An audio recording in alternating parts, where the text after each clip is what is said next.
Unboxing day, DMV Arms. Check us out at dmvarms.com, DMV_arms on Instagram, DMV Arms on YouTube. Still got merch, still got shirts. Always gonna have shirts, but check us out. They don't shrink, they don't fade. Great quality.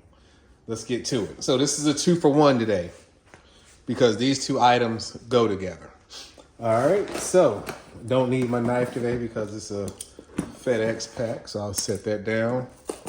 And we're gonna pull a tab, pop this open, and we have a Smith & Wesson, Smith & Wesson M&P. This is the M&P 40 Compact. Check that out. Compact. I think it has a 3.8-inch barrel. Let me just check the box real quick to make sure. 3.6-inch barrel, comes with the 13-round magazines. Comes with the back straps to adjust the grip of the gun. And it also has a mag extension, so you can add that to the magazine as well.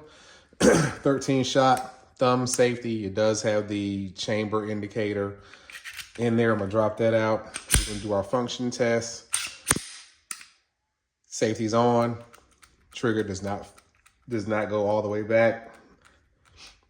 Safety off. I'm gonna pull the trigger. So this actually has two safeties. It has a thumb safety, which is ambidextrous, and it also has a trigger safety. Slide this out the way so you can get some contrast. So there's a little notch back here that if you squeeze the trigger, you see that notch goes away. So it goes inside and allows the trigger to be pulled. So if your finger is not on this portion of the trigger, you see it has a little joint, the gun will not fire. So if you just try to push it from the top, that notch hits the frame. If you have your finger all the way on the trigger and you squeeze it, the gun will, safety's on, haha. So both safeties are working. And now let's actually squeeze the trigger. All right. So we're gonna do that. We're gonna pull the trigger and see what the reset sounds like. Crispy, nice reset. Does have a chamber indicator on top. If there was a round in the gun, you would actually see the round through this hole. Has high vis 3-dot sights on it. I did a video on one of these a few weeks ago. It does have a Picatinny rail on the front to accommodate accessories.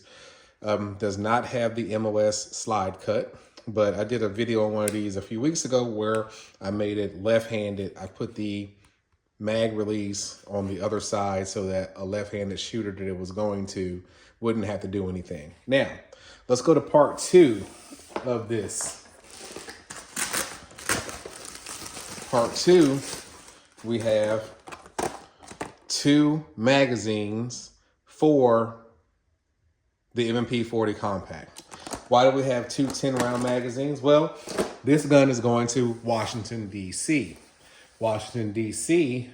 has a law that restricts you from having magazines that have a capacity over 10 rounds. When I called the FFL in D.C. and asked him if they pinned magazines. So I've sent one of these to Maryland. Maryland has a 10-round mag law as well, but theirs is not as strict as as D.C. But with Maryland, I could send this gun with these 13-round magazines, and the FFL I send them to will pin these magazines to only receive 10 rounds. Well, in D.C., that is not legal. The magazine cannot come into the District of Columbia if it will hold more than 10 rounds. These mags will hold 13, so I cannot send this to DC legally. I explained it to my customer. He ordered 2 10-round magazines, and these 2 mags will just be here at DMV Arms until somebody wants a 10-round magazine, or we figure out if somebody needs them somehow. He told me I could just keep them, but I have no need for them. So if I sell them, more than likely I'll send him the proceeds because I don't want him to pay for 2 sets of magazines. So what I'm going to do is make sure these mags fit in this gun. It does say 40 compact, but I like to always check. And my customer asked me to verify to make sure that the mags that we bought do fit in this gun. So this is the manufacturer's 10 round magazine for the Smith & Wesson M&P 40 Compact. And see, this is why I do this. This magazine does not fit. It does not seat, even though it says it's for the 40 Compact. Let me check the other one, because he bought the one with the flat bottom and he bought one that has the flared bottom as well. Again, does not seat. So now I have to call my distro and work out a return for these magazines because they don't seat properly. They don't fit this gun, even though it's a Smith & Wesson Compact 40. These mags do not fit. So I've never had this issue happen before, but we will find out what we're going to do. In the meantime, I will call my customer, let him know that the 2 10-round mags do not fit in this gun.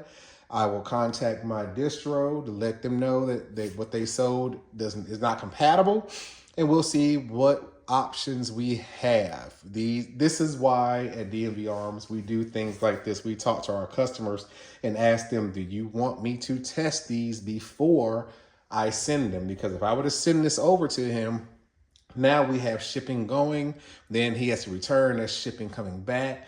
Then I have to ship it back to distro has to ship it back to me. All that somebody has to pay for. So you're looking at another $60 to $80 just to return magazines. Well, I can catch it here before it gets to you, catch the issue, catch whatever errors, make the corrections, get you what you're looking for. So I'll do another video in the very near future,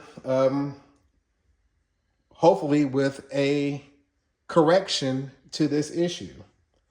As always, you guys stay safe. Check us out at DMV Arms, DMV_Arms on Instagram, DMV Arms on Facebook, and DMV Arms on YouTube.